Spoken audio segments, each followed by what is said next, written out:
What are the things that instantly make you dislike someone? Story 1. When people insist you should put up with abusive parents, especially after you've told them you have no plans to ever speak to them again. I dislike the whole honor thy mother and thy father mentality. Half of these people, if not the majority, haven't been through it, so it's easy for them to say, "But she's your mom, Dad." Screw that. Answer: exactly, bro. It's always that dumbass argument over if someone's your parents or not. MF. What happened to "but they're your kid"? Like, huh? They're people too, young or old. Just because you were able to procreate and produce a child doesn't mean they have to be a yes-man for you. Shoot, they don't even have to love you, especially if you're a piece of shoot as a parent. Story 2. Talking down to service workers, interrupting constantly, and acting like being rude is just brutal honesty. Instant nope. Story 3. Someone who's never gone through some sort of trauma in their life saying, "Get over it," or "Move on." If only it were that simple. Answer: 6 months after my brother died, I asked one of my bosses if I could leave a half-hour early to attend a grief support group. This man literally said to me, "Oh, you're not over that already?" Hoo boy. Flames on the sides of my face. No, dude, I'm not over it already. I will never be over it. What the support group taught me was that in time, I'll be able to accept the loss. That in time I will be happy again. Not as happy as I was when my brother was alive, but there will be happiness in my life in time. What the group taught me, and this is important, is that you never get over it, and nor should you. And no, sir, at that time, 6 months after he died, he's been gone 22 years right now, which still seems impossible, but easier to cope with.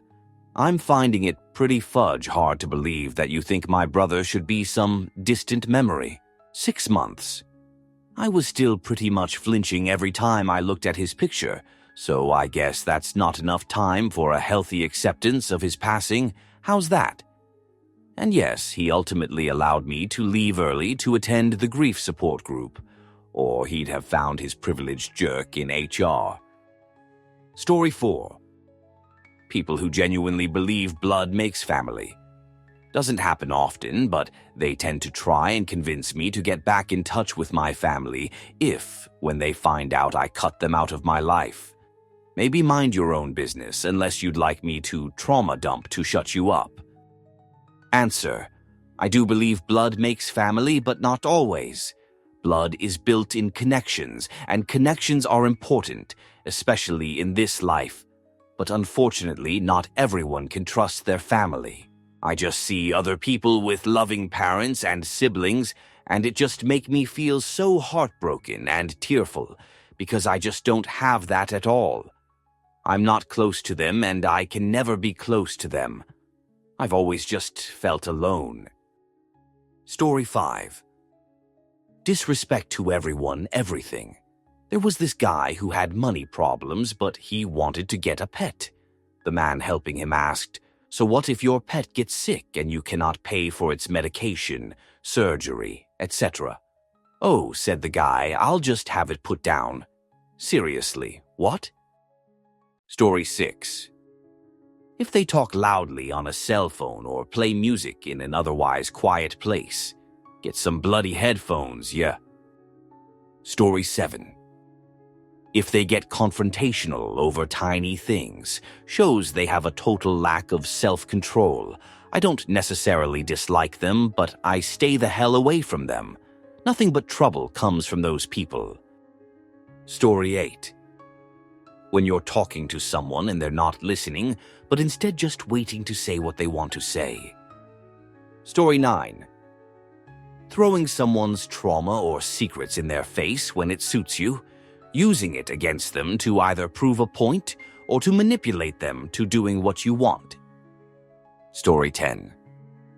I do not like it when I feel like I'm being talked down to, infantilized, or assumed to be stupid. Act like I'm an idiot, and I will dislike you. Story 11. People who insist on having opinions about major global issues when they have zero critical thinking skills and have done zero research. Answer.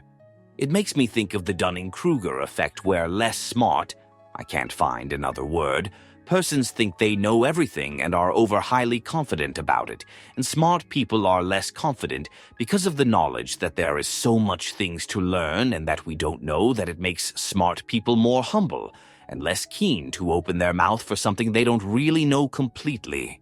I don't know if I explained it well because English isn't my first language, but you get the idea.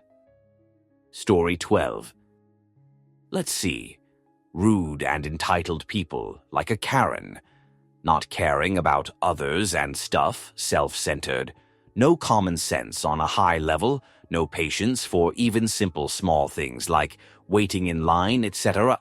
Controlling, telling you how to dress or speak, who you can and can't talk to, etc. Possessive, like having a boyfriend or friend who doesn't like that you talk and hang out with other people. Even when it's for work or a simple family gathering, no basic manners, throwing trash on the ground when there is a garbage bin a few meters away, liars. Story 13.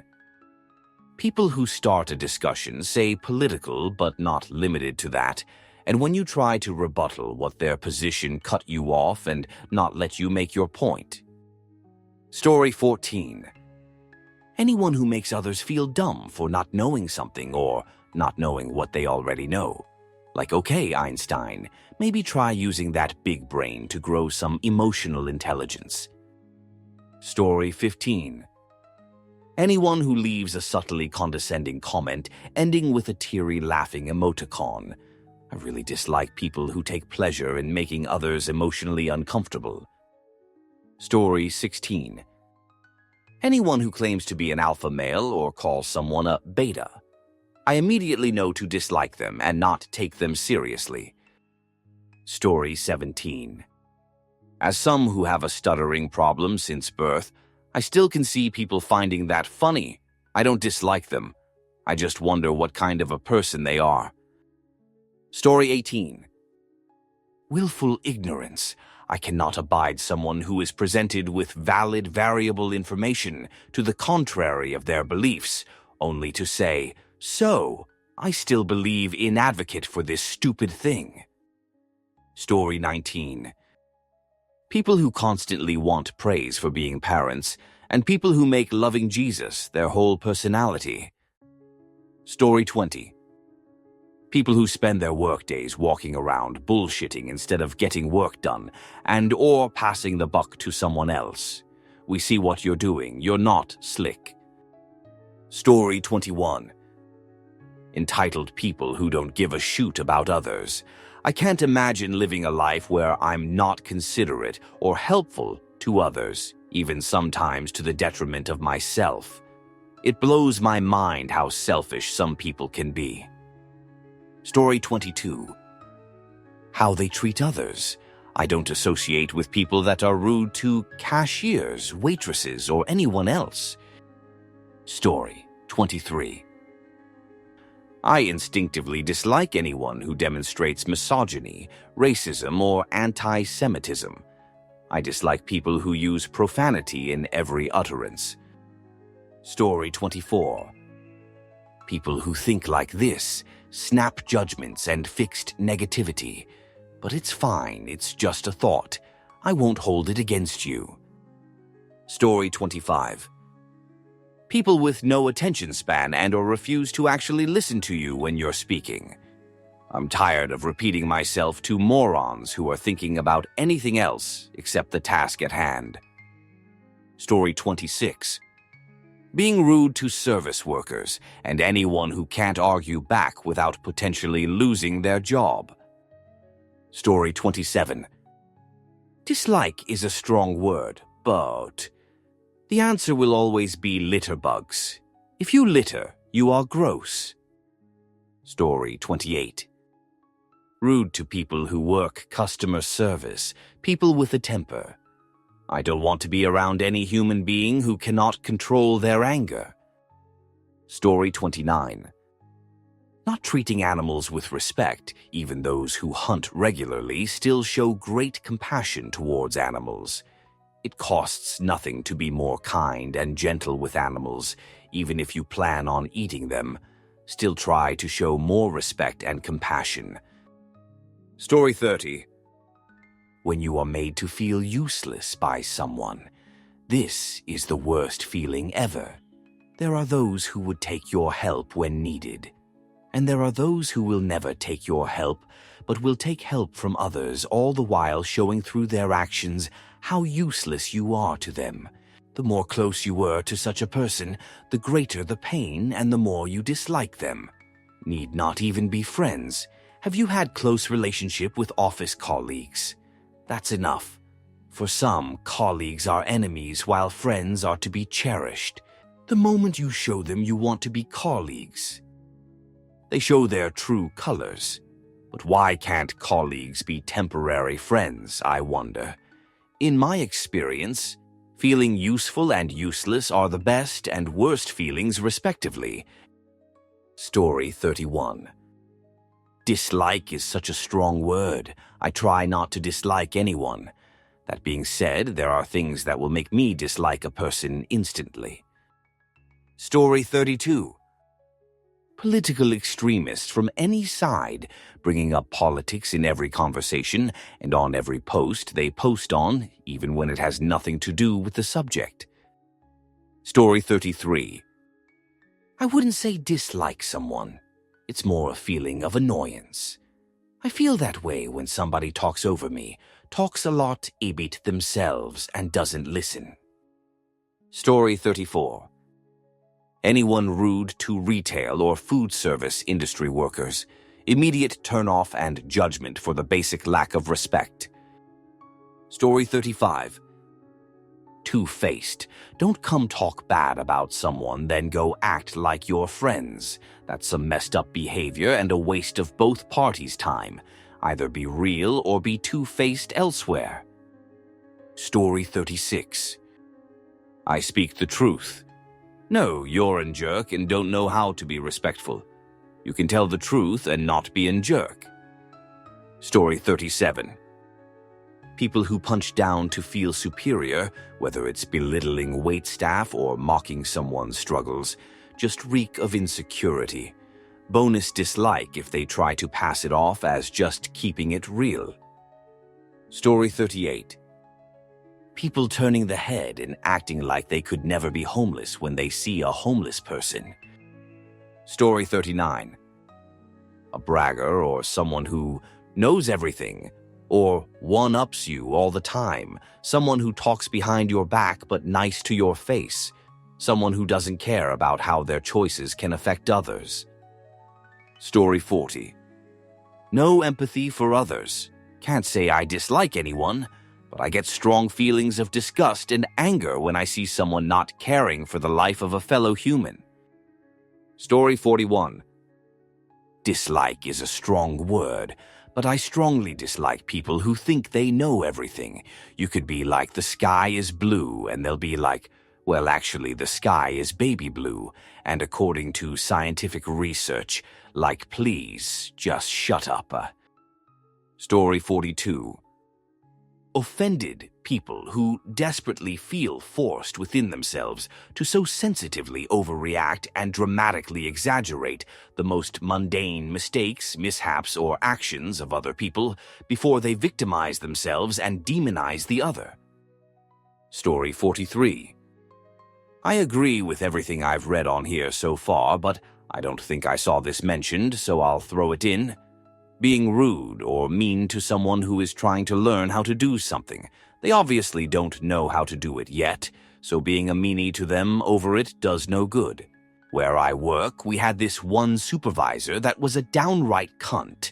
Sorry to anyone who doesn't like that word, but trust me when I say it's well-deserved in this case. To brand new workers, from day one even. Like, dude, they literally just got hired, have never done this before, so give them a fudge minute. She made literally every one of them cry.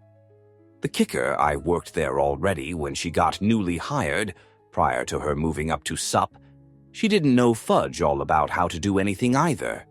So how quickly people forget that they were in those shoes themselves at one point. Have a little fudge patience. Story 44. For me to dislike someone, it requires a pretty high bar, pretty much reserved for anyone who physically and/or intimacy abuses children. I strongly dislike people who are willfully ignorant and openly hostile about it, as well as people who refuse to take accountability for their mistakes or wrongdoing. I can forgive a lot of things, not including what I mentioned above, if the person makes a good faith effort to reflect on their actions and own up to them. The people that choose to double down or gaslight others into thinking they did nothing wrong are scumbags. Story 45. When people say, stop making being gay, trans, your entire personality, it always comes from ignorant bigots who make football, religion, and politics their entire personality. Story 46. 2. Don't really dislike anyone, but there are a few traits that are major turnoffs for me. Arrogance, believing your way is the only right way, and treating others like they're idiots for thinking differently. Big nope. Snobbiness. Looking down on people is never a good look, no matter how above it you think you are. Cheating, whether it's in relationships, school, or trying to game the system if you're willing to cheat, that tells me everything I need to know. Just some personal icks I can't ignore. Story 47. Being rude to strangers, waiters, shopkeepers, etc. if you're not saying thank you, big ick. Not holding the door for people coming after you. Being obnoxiously loud. If you even give the slightest whiff of racism or classism. Story 48. 1. Leaving your shopping cart in the middle of the parking lot. 2. People who comment on your weight and tell you to eat a cheeseburger. 3. Performative activists, woke people. Story 49. People who brag about doing terrible things to others and acting like it's a flex or something to be a human trash can. Story 50. Not being able to admit they don't know enough about something to confidently speak about it. Refusal to listen to differences of opinion or ignoring blatantly clear facts.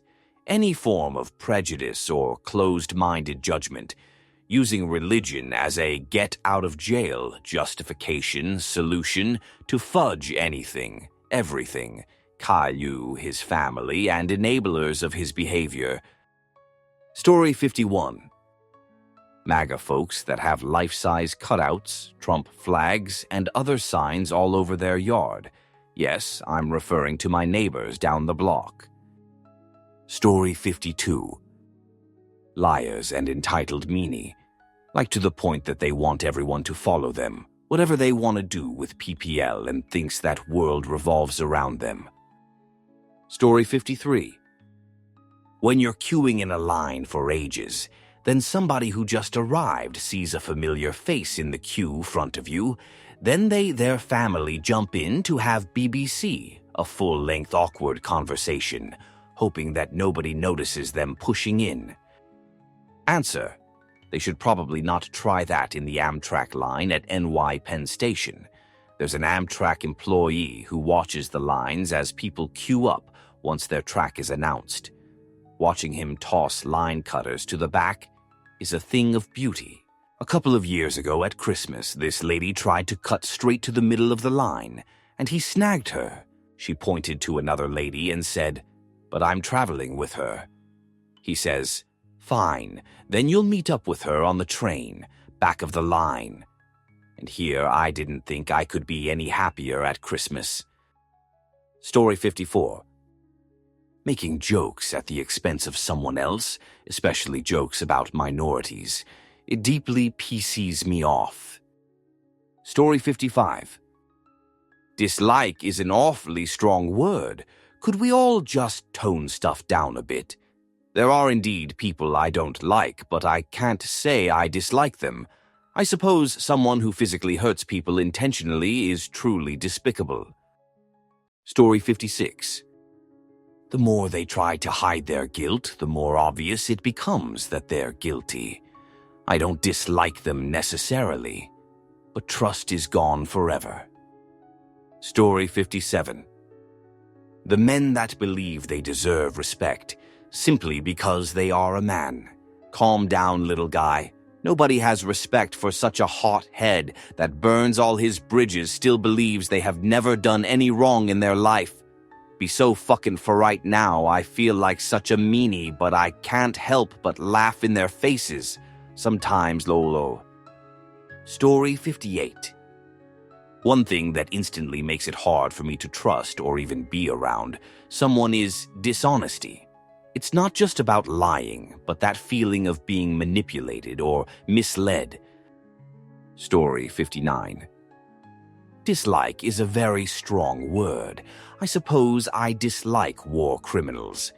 If we are talking about somewhat everyday-ish things, I would say my ire is reserved for those who push pseudoscientific treatments on others who suffer from serious medical issues. Story 60. Arrogance. Confidence is one thing, but people who are really into their appearance and become self-absorbed, I dislike it. Just the main character thing overall. Story 61. The lack of basic decency towards strangers, waiters, and old people. You don't have to smile, I don't, but you don't have to be a male body part head to someone looking for direction.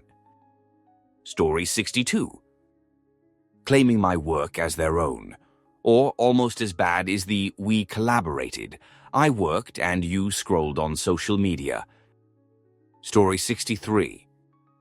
Parking in the middle of the street when there's a perfectly huge available spot directly to the right of them. And just because you put your hazard lights on doesn't mean it's okay to block up the road because you're too lazy. In United States. So in parts abroad, this would be the left. Story 64. People who use their mental health trauma as an excuse for poor behavior or hurting others. Also using it as a way to get attention, sympathy, etc., as well as not have to work in general or work towards improvement to themselves or their situation. They are reasons for things, yes. 100. They are not excuses. We can all do better, even with our own individual limitations. Things will be harder for you and some things will be impossible, but not everything by any means. Story 65. People who intentionally twists other people's goodwill and effort to help them as malice just because they didn't get the results they wanted. Like how my boss contacted me while I was at my grandfather's funeral to do some photo editing, which I did anyways on my phone since we were still at the car, only for him to start hurling insults and insulting my artistic skills because I made a few mistakes, or the time he started making physical threats because I dare ask for another photo of his friend to use on the ID he wants me to print. Story 66. The handful of times I have encountered people with either monster decals on their truck, it's always a truck, or a monster tattoo, they are always absolute insufferable douche canoes. Instant judgment when I see either. Story 67. Constantly on their phones, like non-stop, like Jesus. Allow your brain to relax sometimes and enjoy the company you're with, or just enjoy silence. Story 68. I tend not to dislike people, but I strongly dislike the kind of people who interrupt, turn every conversation to themselves, and don't really listen to others. I have desire to be around such people. Story 69. Burlas sin conocerlo hace que no parezca serio y que me dé malas vibras, o directamente que hable MS de la cuenta. Story 70. The people that see themselves as the victim while they victimize everyone around them. You also see these boyfriends who have beat their girlfriend to passing, and in the police interview they somehow still think that they're the victim. Story 71. being rude to minimum wage workers who are actually trying their best, and also not putting their shopping carts back, even though it's right there. Story 72. Their face. Sorry, but some people's faces just annoy me. I'm sure they feel the same exact way about mine, too. Story 73. I try really hard not to dislike anyone, because it's a lot of energy to give someone I don't care for. Things that turn me off is people who make politics their entire personality, even though they're not intelligent enough to carry a thoughtful conversation. People who dislike others purely based on their religion but are giant hypocrites.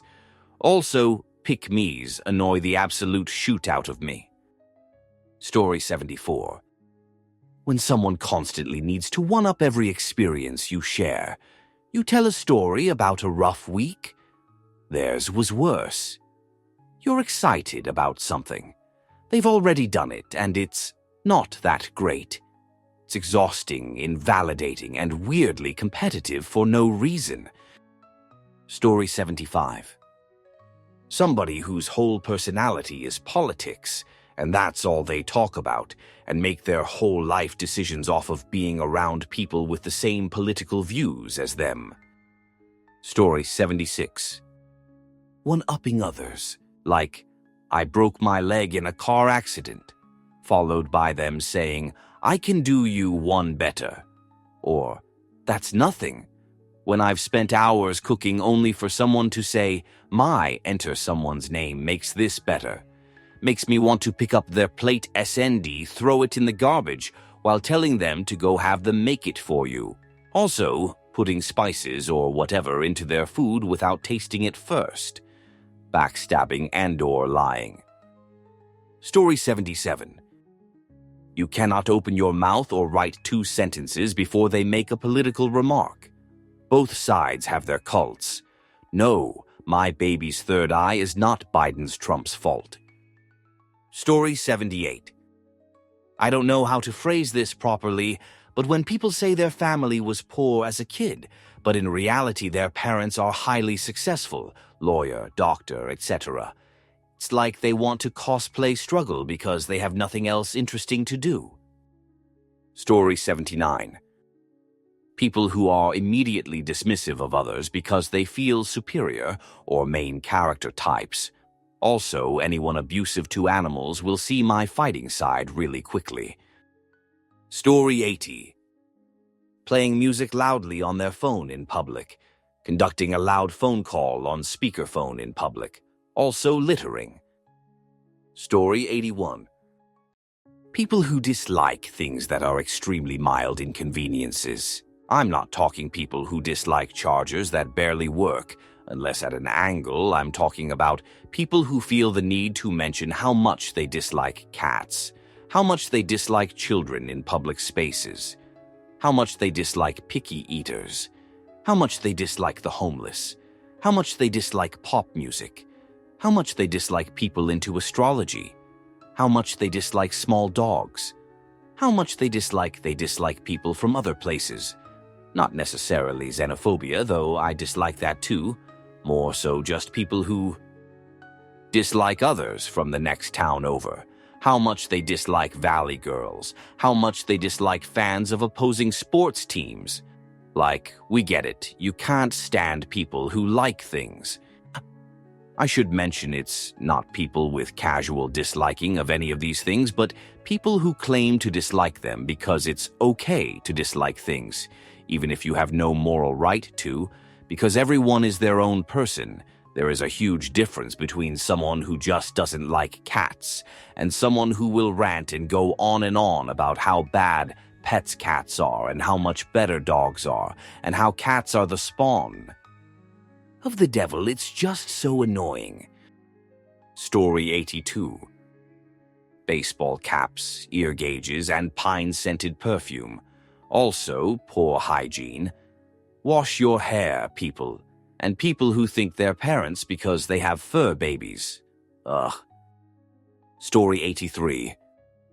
When someone we trust and respect turns their back on us and speaks badly about us just to make themselves look perfect. Story 84. When they say it's all part of God's plan or something to that effect, when something bad happens, stop trying to force your religion on me, especially while I'm grieving. Like, how can anyone go up to a person whose life just fell apart and tell them that it's all part of some divine plan? If that plan wants me to suffer, then no, thanks. I care not for the plan. Story 85. People who share someone else's personal business, especially in a mocking way. Not everyone is great at knowing who to trust. When I hear someone spreading someone else's business that was said out of trust, it tells me everything I need to know about who they are. Story 86.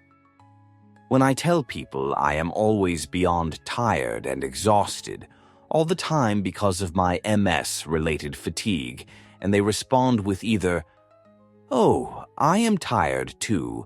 Maybe I probably should get checked for MS too," or, "Well, everyone is a bit tired here and there." Story 87. People that are assholes under the guise of being honest. Also, people that do the "haha, yeah, I'm a jerk" thing where they laugh about their own shoot attitude and misbehavior instead of just being a better person. Like you aren't getting points for self-awareness if you know you're a male body part and then continue being